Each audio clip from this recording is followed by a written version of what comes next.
everyone. Welcome to fmtraining.tv, where we're going to have our quick hot news action moment. We're going to be going live. Miles, do you want to give us your video? Can you show us your face? Reporter, our senior reporter in the field, Miles, are you there? Can we see you? Where are you? We're trying over here. You're 5x5. Now, you can tell he's dressed for the event. He's got his coffee, but he also has his really awesome shirt. So he has a hot news. So what is the breaking news that you have for us, Miles? What is the breaking news? Yeah, so welcome from non-rainy Portland. We actually have less precipitation than Texas. We could say that. And yeah, news out of California, I believe, is about Claris Engage. Are they increasing the number of people coming to the event? What is happening with Claris Engage? Because I'm really looking forward to attending it this year. Yeah, we are very excited to be very engaged, and they will be less engaged, just like they have been for the last 2 years. They officially announced that we will again be virtual this year. So they're basically canceling Claris Engage, and then they're going to throw some live stream events together.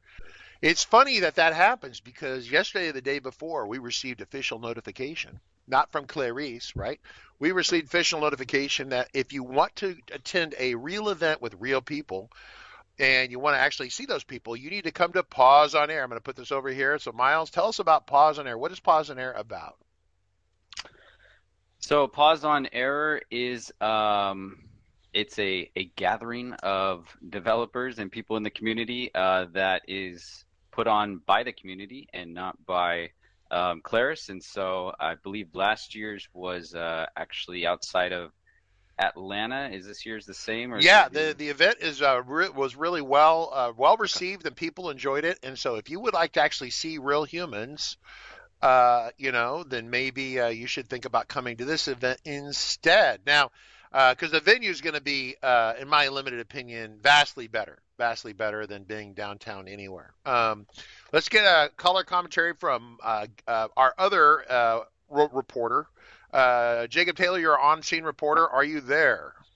Yes, sir. He's on there. He's on there. So how does this affect your plans for the summer, knowing that you won't be going on in person to Tennessee this year? So how does that affect your strategy?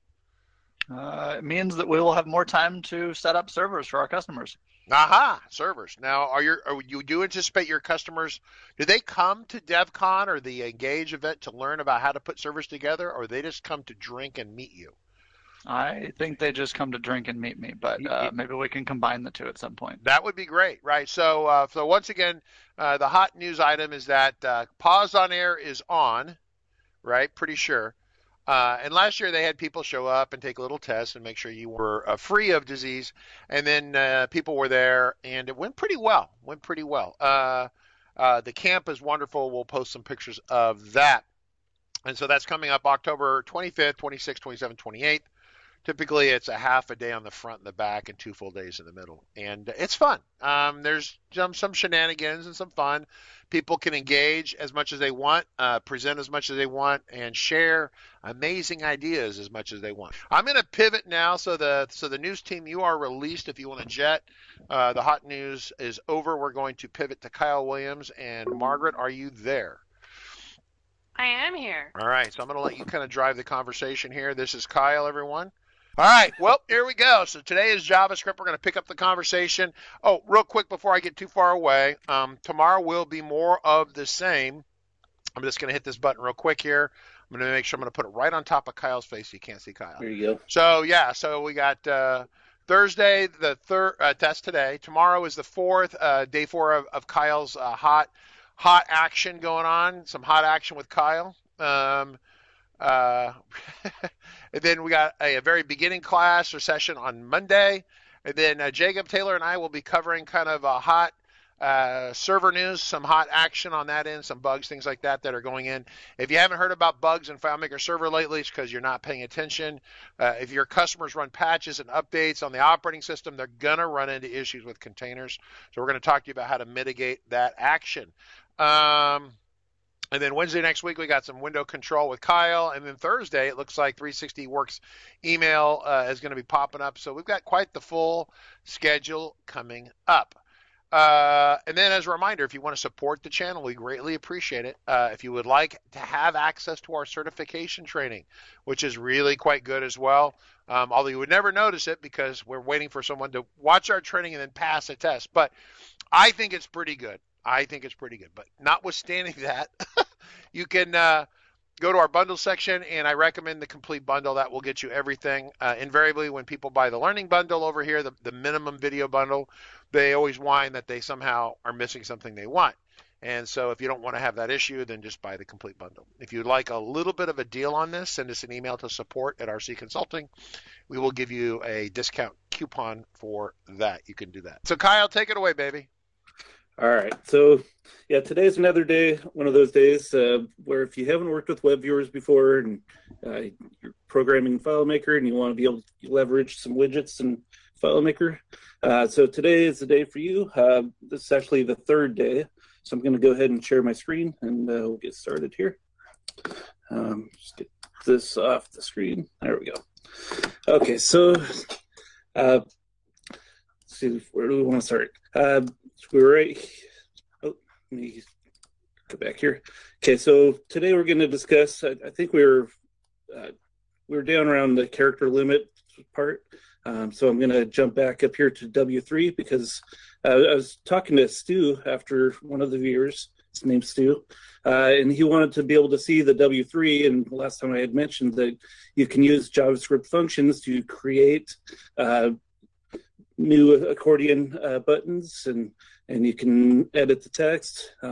So I wanted to do that in today's demonstration. So I put this down here so that we can go in here and we can see that, this is what the W3 has in their website. Let's just copy and paste it into FileMaker. So how do we leverage this in FileMaker? How do we pass our data into it? How do we customize all these buttons? How do we add more buttons? So that's what I wanted to discuss first. Let's go into the debugger. And so we have that ready. And then I have some scripts right here. And so here we're going to do use inner HTML to update all these buttons. So inner HTML. So what it's doing here is we're getting the Webviewer name, and we're letting it know what function we want it to run. And we're saying we have this element here, button 01, which is this button, and we want to give it a new value. So it's going to be accordion button number 1. And then right here, it's going to perform a JavaScript function inside of the Webviewer, and it's going to pass this value in through this function. So when I go into the next step, there you can see in real time that it updated the text. And then we're going to update the panel inside of it. So see if it'll let me do that. So now we can go into here. We have our element, and then I have a little joke in there. And we'll load that in. So a horse walks into a bar, bartender says, "Why long face?" It's kind of an oldie but goodie.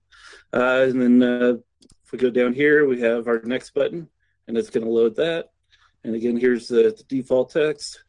And basically, it's going to do it again, but this time we're going to put some HTML into it.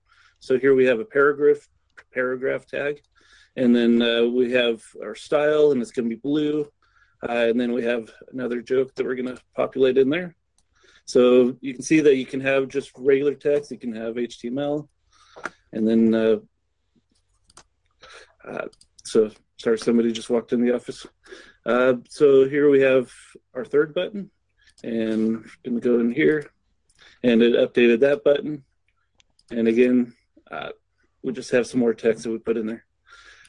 So that's how that works. We can update all these elements pretty easily. Everything still works. All right, I have a question. So people can get the sample file. Margaret, how are they getting the sample file for that? No jokes. Pulling out of the database. So give me a moment. So you're loading it up and making sure it's the same sample file you've had before, right? Yes, it is. I just need to find it. Yeah, that's actually an older sample file. I'm going to release this tomorrow after the show. Oh, okay. So that way everybody has the most up-to-date version. Okay. Because I do plan on populating these last 3 boxes live on TV. So that way everybody can see the entire process from start to end. And we'll do it a few times. So I left a few open spots there. So the next script I have is inner text, and it's basically going to do the same thing. So it's going to change the names and the panels all the way down to the bottom. So I'm just going to run it. And so the difference between inner HTML and inner text is only text. Inner HTML means you can update all the HTML with the text, so you can stylize it. So this is just kind of another way you can do it. Real quick question about the updating from Lynn. When you update the JS, is that permanent? Yeah, so that's inside the JavaScript itself. If I go into this, and I go into the body, and I go into the script, you can see all of this is inside of the JavaScript. So I added all these functions here. So toggle, accordion, that's something W3 made, but I believe I modified that a little bit.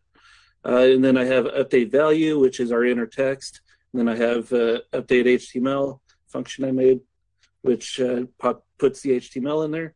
And then I have the new button. So, we're going to get into these next two here.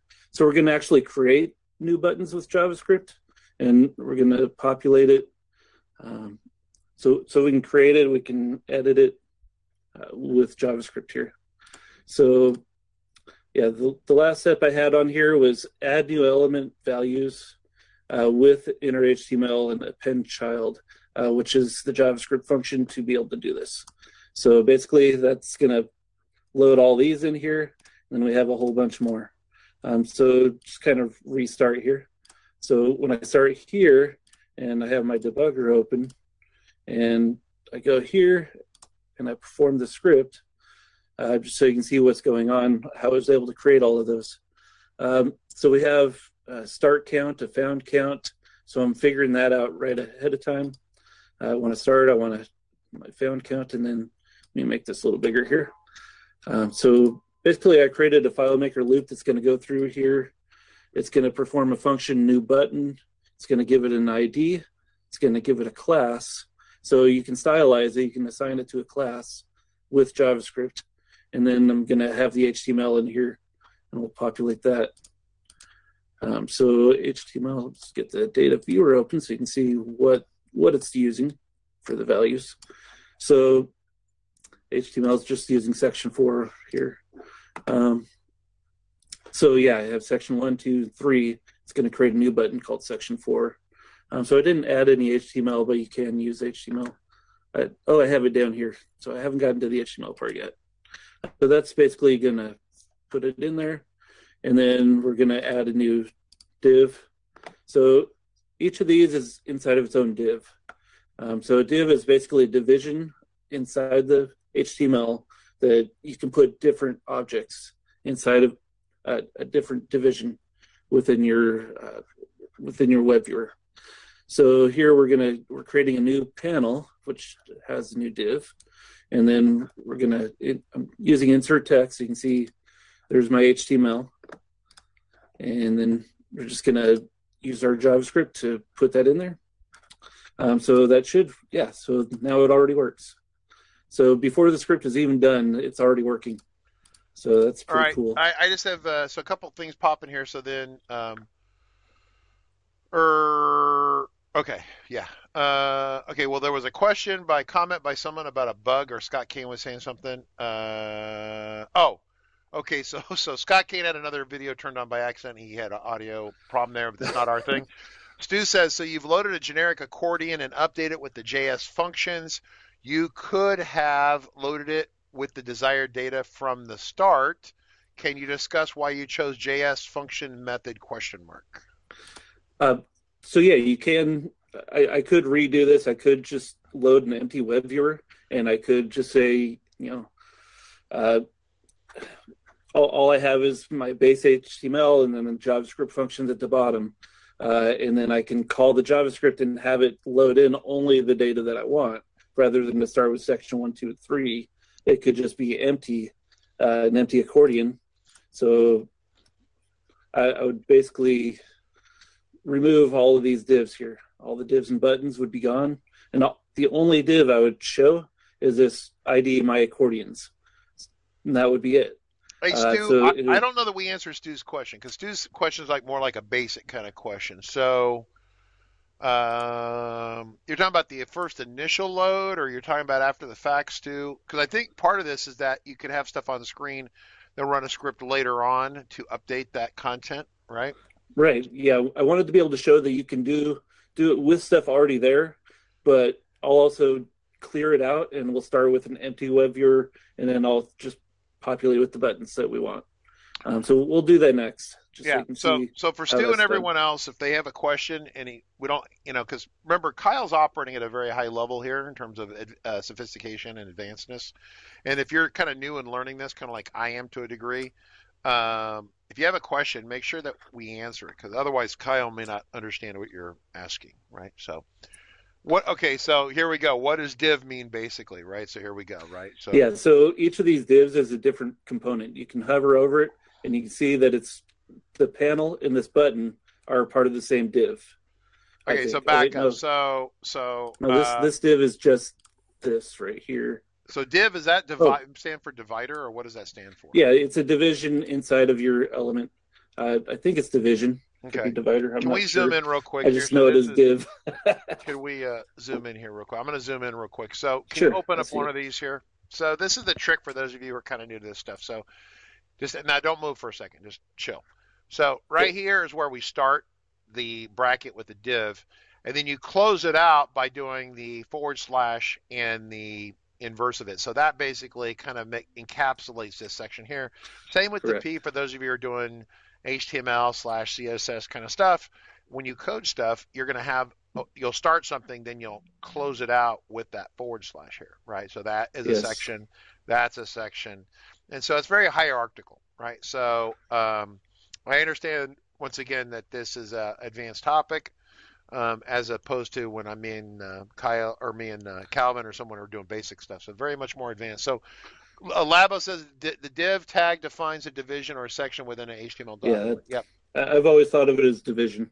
So yeah. Whenever I see div, I'm like, oh, that's a division. So that divides this section from this section from this section. And inside this div is all these objects, all contained within this div. And so this div is actually up here. So this is a parent div. So this holds all the accordions. So I titled it My Accordions. So that way it'd be obvious that that's holding all of our other elements. And you can see over here on the side here, as I hover over it, it's selecting everything. So all of the sections are being selected as I'm hovering over this in the inspector. And that is because they're all part of the same div. Now, if I open it up and I go to this div, you can see that it's highlighting different sections. So the button is inside of the first div, or it's above the first div. A lot of people are writing, but then I don't get the question. Oh, here, NJ, division is a place in HTML, like a container, so to speak. It can have its own style, or it could be completely empty, right? Yes. So, yeah, once again, we're dealing with people. Exactly. So as you go through this stuff, Kyle, feel free to slow down and cover some of the basics, because a lot of the people here have no idea what the fuck you're doing, okay? So let me help you out with that, okay? Okay, so yeah. So. Yeah, he was saying that you can style each div independently, and that's done with the class here. You can do class equals panel, and what this means is that's your CSS. So you're defining a class within this div, and that's how you want to style it with this class. And what that means is if I go up here and I go into my styles, I have all these different styles here. And so stop. So the panel references this one right here. So exactly. So it's going to take that block there and kind of insert it into here. Okay. Yeah. Exactly. Yeah. That's where this div is getting its CSS from. So basically, it's a CSS here. style, but it's basically like a variable called panel is what we're kind of. Yeah. So if you think about it in variable terms, these are all individual variables, and then we're looking at the individual variables and putting it into this element. So that is another way to look at it. Yeah, just trying to put it, although variables are something technically separate in here, but they behave Correct. like that. You're defining something that means or equals something. The panel 01, panel 02, or button 01, 02, are those just references we can call? Like? Yes, so these are, I give all the divs an ID, and that way I can call it later if I want to reference it down here in my JavaScript. Like here, we're getting the element by its ID, Ella. So whatever this parameter is. So those who weren't here for the first couple episodes. So we have our function here, window dot. We put the window in front of it, in front of our function name, so that FileMaker can find it. So we can get into that some other time. But so basically, our FileMaker script is calling this function, and when it calls it from the web viewer, it has to look at these window dots, and then it can find the function that you want to call from FileMaker. So when FileMaker calls it, it looks for update value. It finds this function, and the function equals, and then we have our function L, and then these are our variables within our function. Kind of like So a we're custom passing function. two variables. So these are like our own custom function in FileMaker. We can set those as we expect pieces to come in there. Correct. Okay. Yeah, so element, Ella is short for element. So that is the element that we want to get by its ID. So that's our element's ID that we're passing as a parameter. And then we have the value that we want to set. So I put val, and then we have val at the end here. So we're passing two parameters, and we're getting the element, and we want to update the inner text part of that element, and we want to update it to this value. Same thing with inner HTML. So inner HTML, we can pass HTML text into it. So if we want to do a paragraph or we want to do something that's styled, we can give it a style. So that's what we're doing down here as well. So here we're even giving it an on-click attribute, which calls the function toggle accordion, which is up here. So it's all interconnected, like many things we do in FileMaker. We're calling a function and it calls other functions. But you can kind of follow this, and it's not too hard to figure out. So we're looping through and we're updating. So here we're just creating another panel. So we got number 5 now, and yeah, it loops through and does it over and over and over. So what if we wanted to insert before another object? Maybe we have our 3, but we want to insert our new buttons at the top instead of the bottom. So I'm just going to let this run, and it'll create the rest. So I actually have to go into the JavaScript first and edit it. So if we go into accordion and go in here, we can scroll down to the bottom here. And see, I have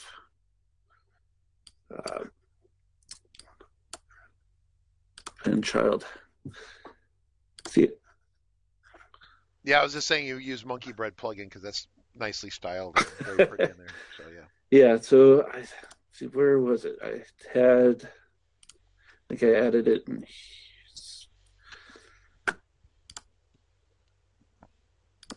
Append child. What was the other one? I'm trying to remember what these were called. I had it just a moment ago, and then I forgot it for a moment. Append child. I thought it was in the. I thought I left myself a note in the JavaScript, because I don't always know these off the top of my head. So Append child, and then there's another one. So let me go to the actual website here, and we can look it up, because it's not coming to me. Insert before, I think. All right, so I put these helpful links in here in case you want to figure things out. So there's the accordion, and then we could also do, say, W3.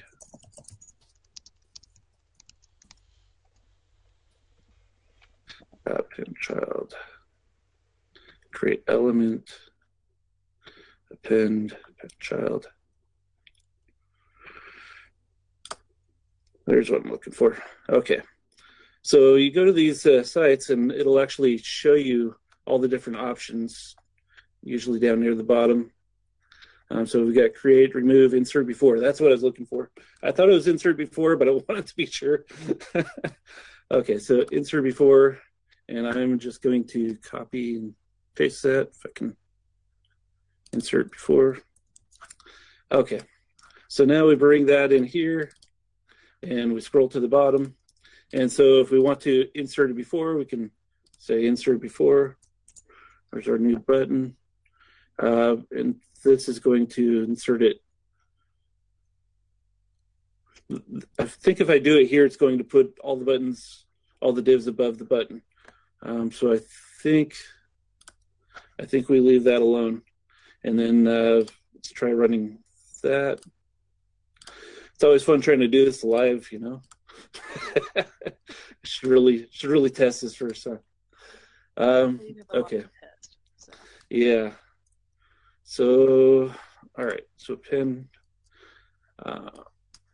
What am I doing wrong here? So perform function. So it should create it with the new step here. And is it putting it in here at all? No. Okay. So debugger, and then accordion. So it should be appending right here. There, it's got an error. Okay. So didn't like what I did. And if you go in here, it's going to give you not enough arguments. Okay, so let's see where from. There we go. Insert before. So I see two parameters. Let's teach ourselves. So basically what I was trying to do is it's going to insert it before when you run it. And we have append child insert before. Oh, I see. Okay, so it wants us to append it and then insert before. So basically we have to add both these lines to the end in order to bring it to the beginning. That's what's going on. Okay. So yeah, maybe we'll save that for another time. So I kind of, we're limited on time today because of the DevCon. So I'll try to set that up for tomorrow, and we'll go through it. And that way, I'm not trying to do all this troubleshooting live on TV. That sounds like a plan. Yeah. So we'll put this back. Copy, paste, remove. So you don't want a space here. When I paste, sometimes it puts a space in there. You don't want that. So yeah, basically, in order to get that to work, I have to actually do this and paste the extra functions down below it. So let's create it, and then what it's doing is it's moving it to the correct location. It creates it, then it moves it. So I'll do that next time. Okay, so the other thing we wanted to do was start fresh. So if we wanted to start fresh, let's get rid of all the stuff inside of here. So I'm going to cut that out. Trying to make sure I'm not, okay, yeah, it should work. So we'll cut that out, and then I'm actually going to just close this up. So now you can see that we don't have any element inside of our div. Let's go ahead and save, and then here I'm gonna just put this below here in a note so that we have it. I can put it back later. Okay, so let's try running that. Oh, let's close this first. Okay. So now all we have is an empty layout, and everything's empty here. We don't have anything in the side of this div. All we have is our heading. So H2, that's a heading, and you can have H1, H2, H3, H4, and each of those numbers is a different size. So I didn't demonstrate that before. If I were to do, say, H4, then it would change the size and make it really small. So in case you haven't worked with heading tags, H1 is going to be pretty big. Oh, I did N1. H1, typo. So yeah, so you can change the size just like that. Okay, so next we want to add our buttons in here. So if I go here and I add new, really, debugger, see what's going on. Give me an error, not enough arguments again. Okay. Just curious if this is going to work with this. So it still works here. I wonder what I did, because I was messing around with the JavaScript before here. So maybe I can just copy and paste this back in.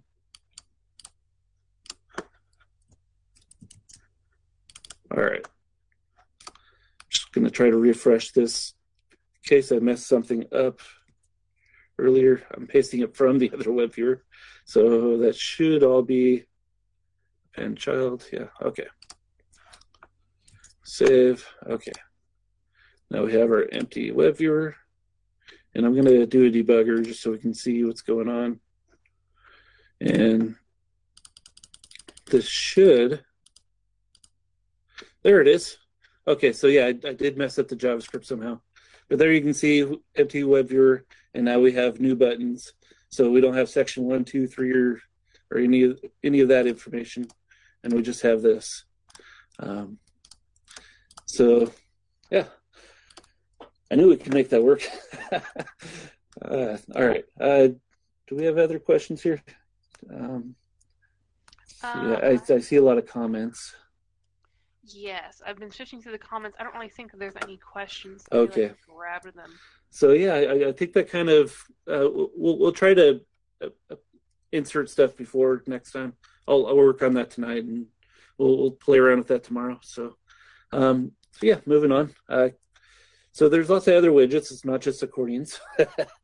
So here is just a basic text box, and the idea of this is we have only 100 character limit. So if I go in here and say copy, paste, paste, paste, you can see it's already gone over the limit. But it does a character count, and I was trying to get it to 94. Okay. I think it'll stop me once I get, oh, it doesn't stop, okay. But yeah, so it turns red if you go over the limit, so that's kind of handy. And then you can add a button here to save changes or to insert into a field in FileMaker. So we got 15 minutes, so I'm going to try to get through this, and then we'll try to add a few at the bottom, and I think that'll finish up today. So it's kind of another handy widget.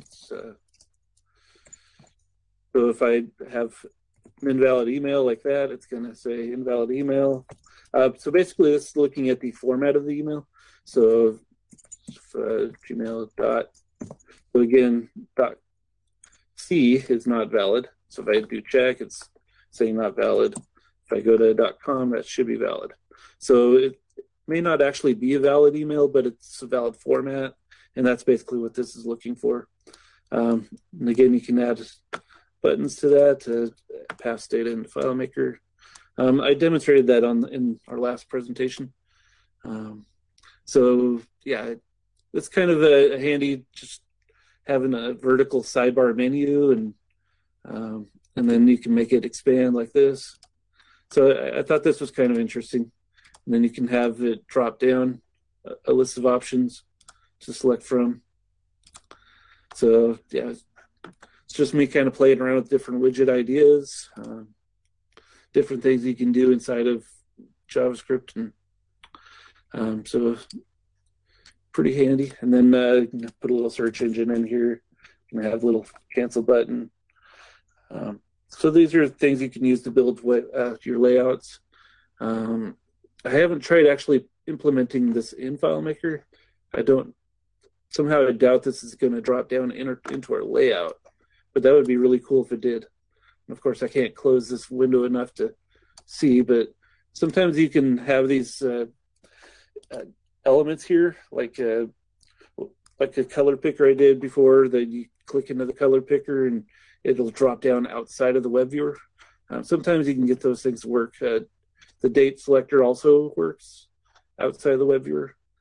So there are certain things you can do to kind of leverage those. Scientific calculator. I was trying to find a scientific calculator, and I found this. I think it was CodePen had it, but it is a real working scientific calculator. I can do equals. I can find different values. All these buttons work. So find the square root. So if you need a scientific calculator, that's an option. And speaking of date pickers, this one that I found, and this one I was playing around with, and I must have find this. Oh, no, okay. I didn't yet. Okay, so this is showing the, normally in America, we're looking at this and we're seeing February 2nd, 2022. And then when you go down here, it's like 24, that's not a month. So it is possible to change this if you don't like the format. And I'll go ahead and show you how to do that here. So if I go into our script and create picker, and if we go into our HTML, there's a spot down here. So right here we have our format.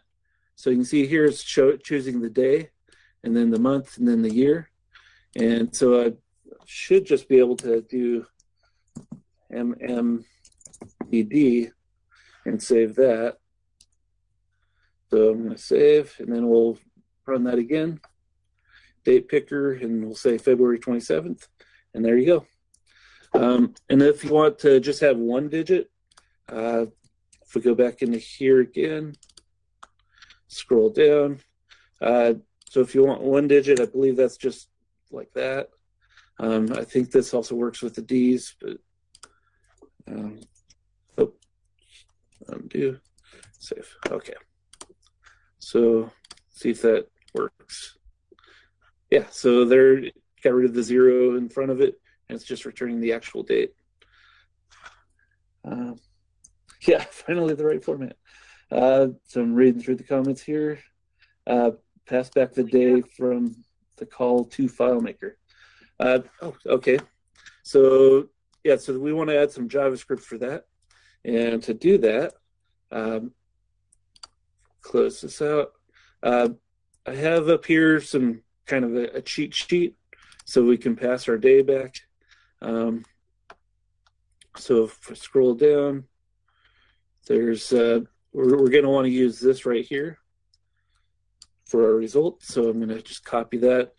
Since it's just one date, we don't really need to create JSON. So I'm just going to do this and date picker, and we'll go into here, and we'll scroll down. All right, so let me read through this here for just a moment. Rendered function date format, it's formatting it. Input, parent, toggle class open. Result, parent find result, HTML selected. Okay, so I'm going to just do something real quick. So if I'm not sure where the actual function needs to be, I can do something like hello inside of an alert tag, or alert function, I mean.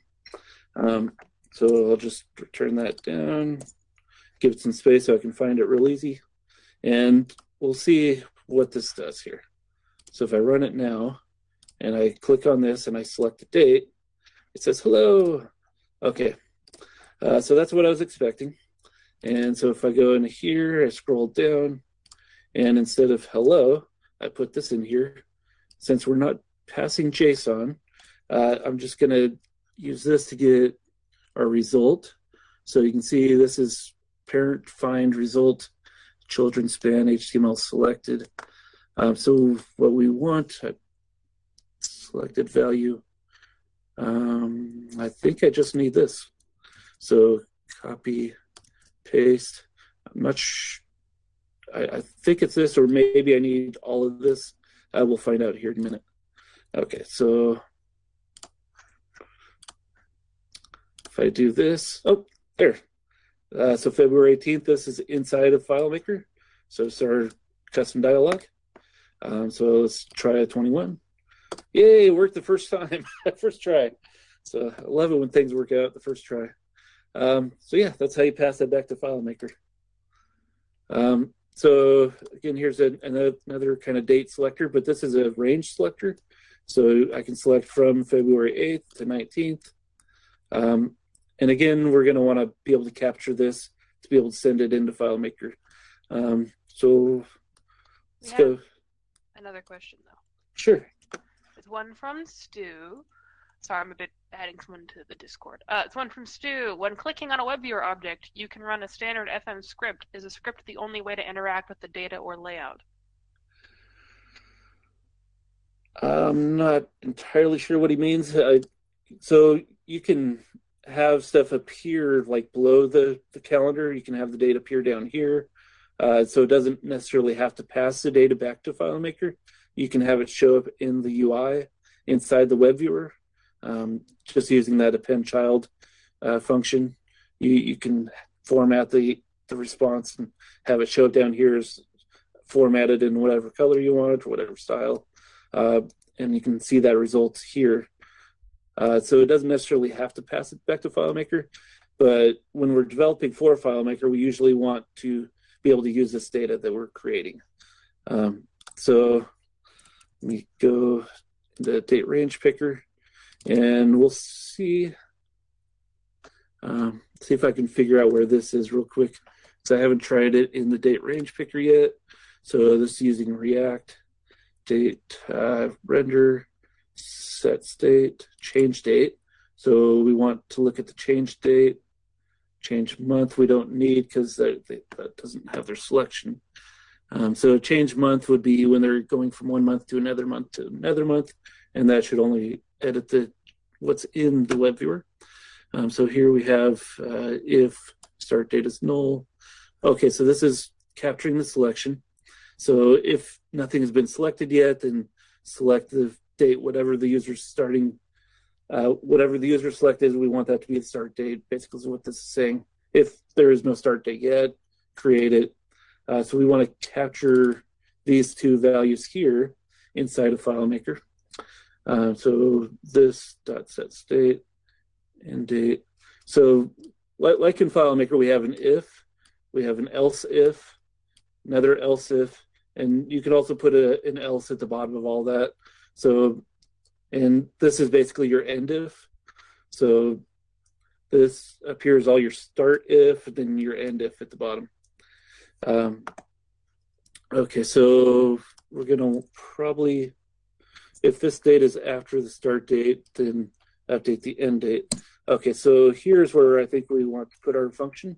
So alert, and actually instead of text, I'm going to do end date so that we can see what that is this time. And you always want to end with a semicolon. So otherwise it could produce an error. So I'm going to save and we'll run that. And I'm going to start here. So I got my start selection and I'm going to end down here. And so it's passing Saturday, February 26, 2022 at midnight, basically. So giving us the GMT time. So that is our end time. That's the end time that I just selected. So that doesn't include the start time, but it includes the moment that I click the end date. That's when this popped up, and that's when we're going to want to collect all our data.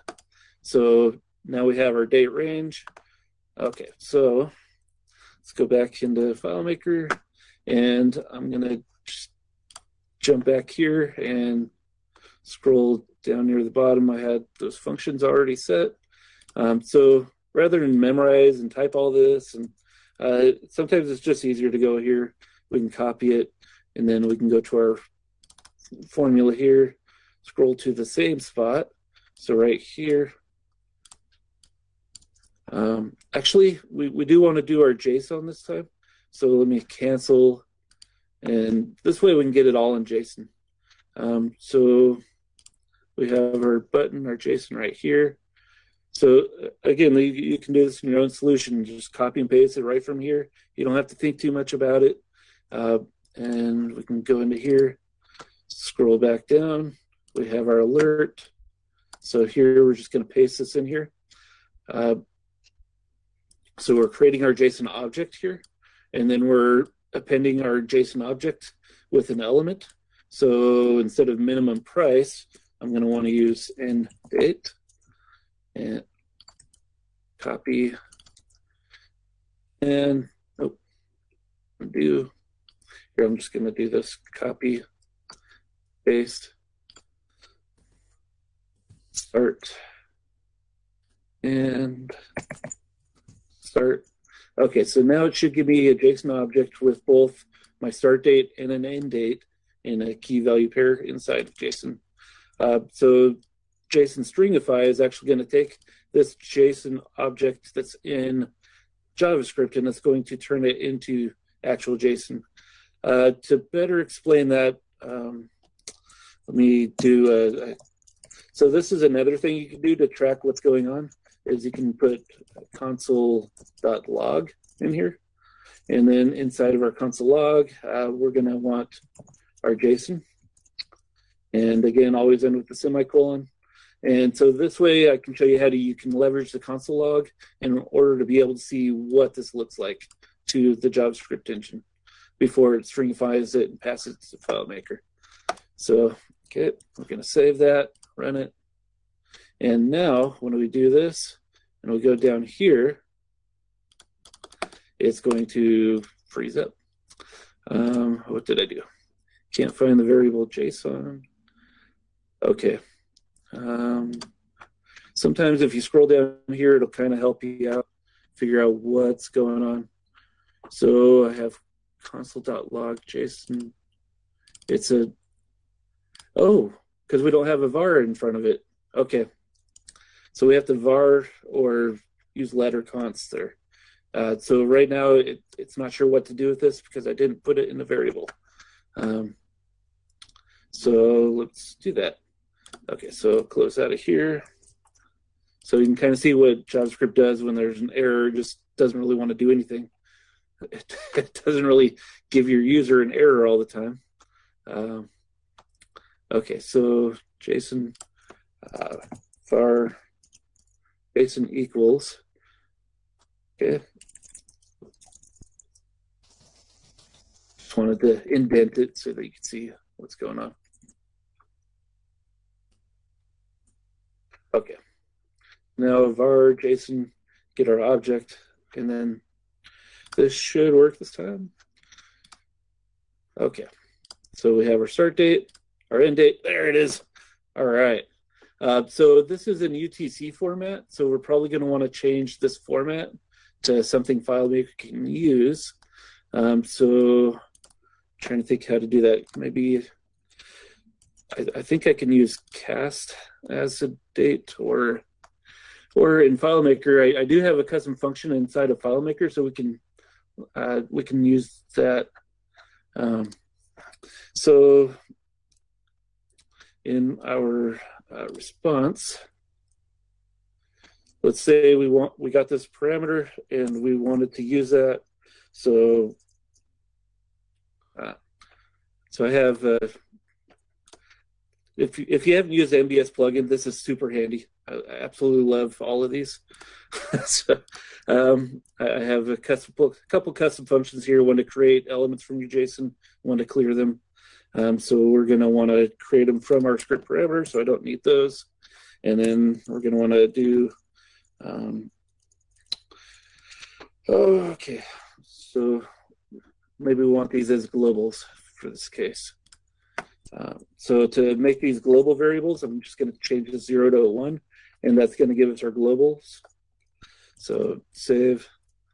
And now when I go over here and we run this, and we just go ahead and put the debugger on, and we're going to just go from 8 to 16. Here we're getting our result. It's going to display it so that we know we have end date and start date and what those values are. So then if I put up the data viewer and parameter, so we can see what that is. Okay, what just happened? Debugger, it exited out before it got to my set variables function. Oh, no, it didn't. Okay, so it did create them. It just went so fast that I must have hit play or something. And then it just jumped through and finished it.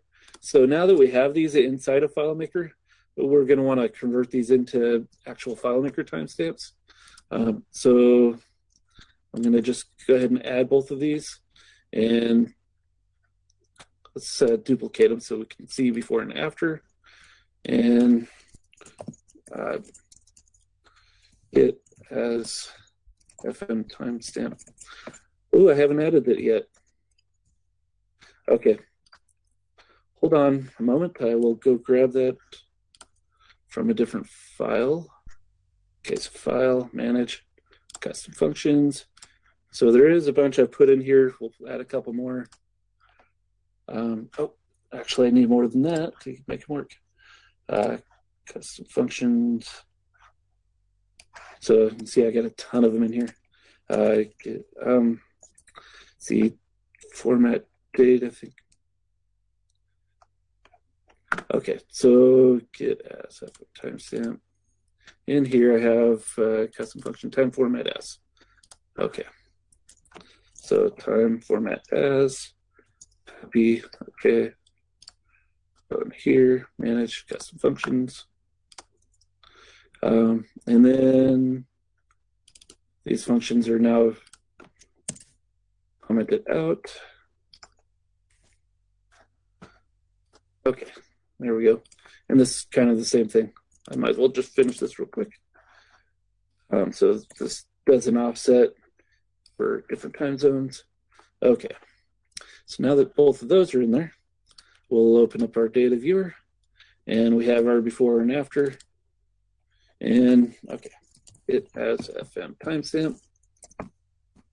And so this is my favorite function when working with APIs. So now I have it inside of FileMaker with a FileMaker timestamp. I can now get timestamp. I can do get as date. Because really when we're selecting dates, all we want is the date. So there we go. So now we can use the FileMaker function to get the date out of this timestamp. And so that makes it real easy. So yeah, there's our start dates together and our end dates. So yeah, that's how easy it is to be able to pass it into FileMaker, convert it to the data that we want, and run with it. So I'm trying to close the other file here. Okay, I'm looking for any questions. Did you grab Stu's follow-up? I'm just double checking. Oh, my question was how to send data back to FileMaker only via a script. How else would you want to pass data back to FileMaker? Yeah, so you're calling a script to pass data back to FileMaker. I can't think of really any other way off the top of my head other than maybe doing an API call from your JavaScript. That is another way you can pass it directly into FileMaker through the FileMaker server data API. I'm not really sure how else you would do that. He's just wondering if there are other options. Yeah. Your answer is like, I don't think so, maybe? Yeah, well, you could, if you do JavaScript really well, you can create an API call and use FileMaker Server's API and pass it in indirectly.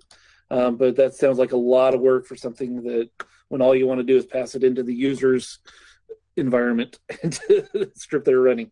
All right, so we have drop down date range picker. Can't remember if I demoed this one last time, but basically I have it tells you how strong your password is. So if I show it, I can also show this. It tells you if the password's matched. So if I type in S, it's going to say match. If I start typing a little more, 1, 2, 3. So I need to update the script so that way it updates this when they match again when I'm up here. But that's pretty easy to do. So basically I just wanted to show that it shows password is strong. So it shows you the different passwords. Should be able to copy and paste. So now they match. If they don't match and you try to create a user account, it says user passwords don't match. So if we put that back in, now they match.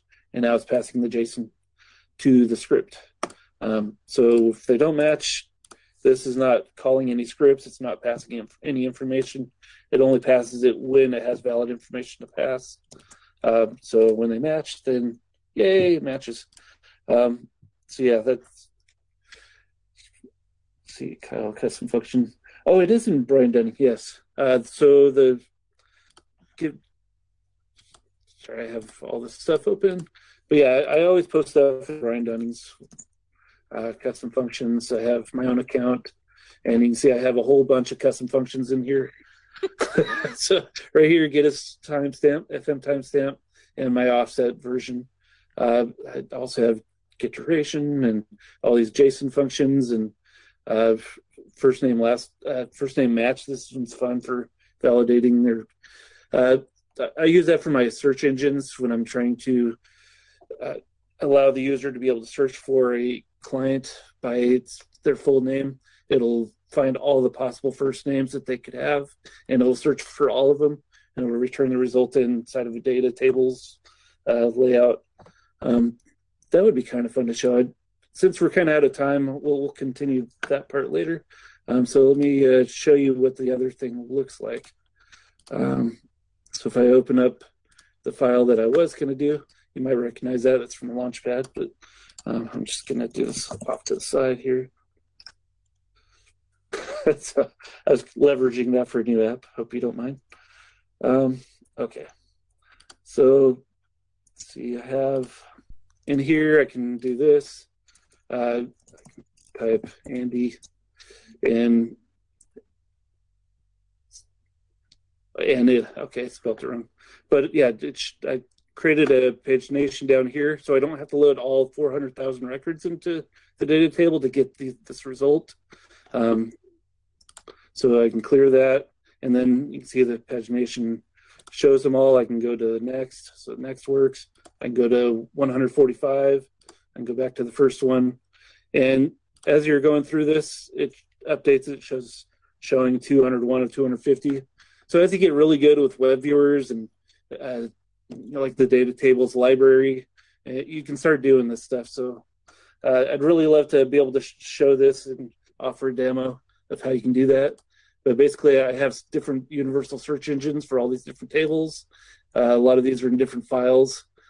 So this is an app I'm still building. Future live stream. But yeah, this is going to be a future live stream. I'll bring this to RCC.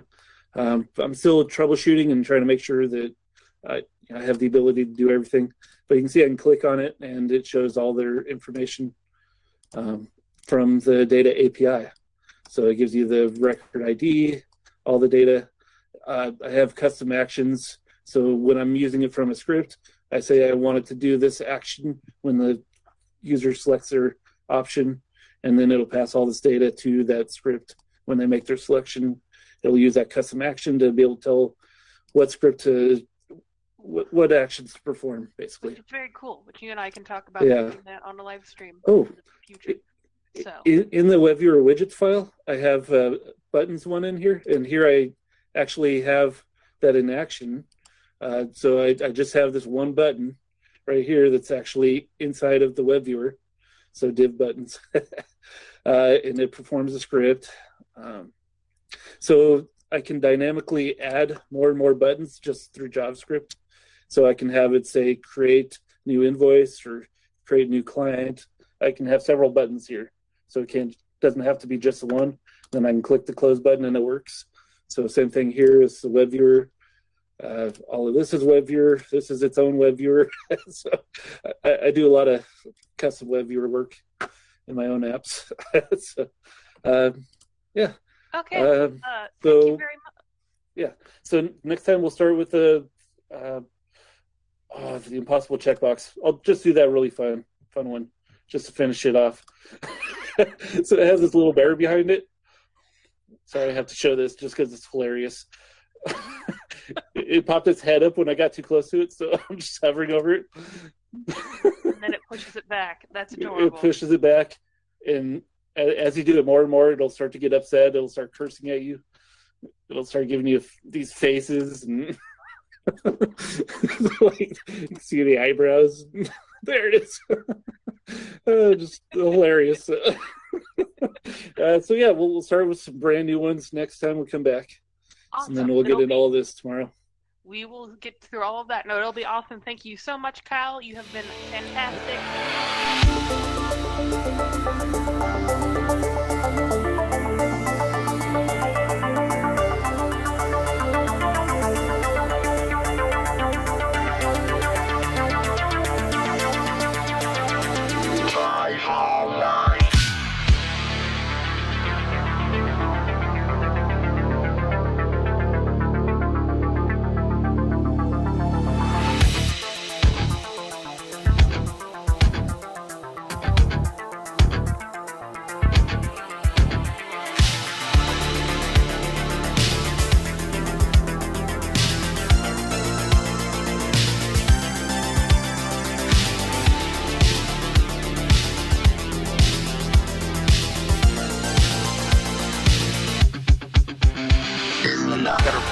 individual up here who may be a FileMaker license. Well, it's potentially expired. Look at the back of that car right there. Looks like the FileMaker license has expired. Sir, I need you to step out of the vehicle. Sir, step out of the vehicle. Sir.